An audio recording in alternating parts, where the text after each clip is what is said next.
Brink takes place on the Ark. It's an immense artificial floating city at sea, built as part of a contemporary green vision, but now existing in 2045, and having lost contact about 20 years beforehand with the rest of the Earth, it exists in complete isolation, with what were originally sustainable resources now in limited supply. The result of this is that competing social factions have been thrown into an isolated and horrific conflict.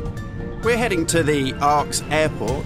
This was the original location that celebrities flew in and out of and had their photo opportunities, but it's also, because it's been deserted and disused for 20 years, the ideal location for me to show you a couple of the game's features in the absence of any enemies. Now, Brink uses those same familiar shooter controls that you're used to, but without the artificial constraints, because we've developed a new system that we're calling SMART. It stands for Smooth Movement Across Random Terrain. If you walk up to something that's an obstacle, just as you would do in any other shooter, you'll stop. But if you want to try and indicate to the game that you want to get somewhere as quickly as possible, using this SMART button, you're able to vault, mantle, and climb with ease. And this is a cool system for helping you navigate through the game, but it's not an autopilot. You don't enter a canned animation that you can't get out of. It's great for advanced players too. If you're approaching an obstacle like a security sensor, and you want to make it through that obstacle without perhaps alerting the enemy to your presence, you could just look up and you'll mantle up and over that automatically. And by the same token, if you use your same SMART button just running towards something and looking down, you'll indicate to the game that you're able to slide under something.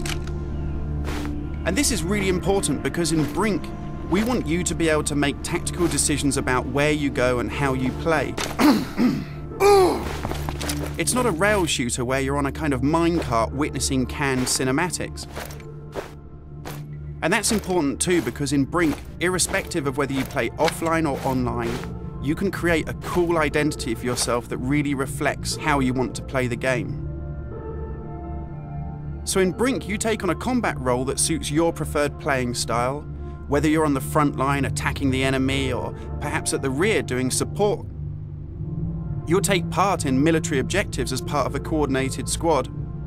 And when you complete these successfully, you'll earn experience points that allow you to unlock cool upgrades for your weapons, really cool abilities that suit the way that you want to play, and also cool outfits that reflect what a badass you are.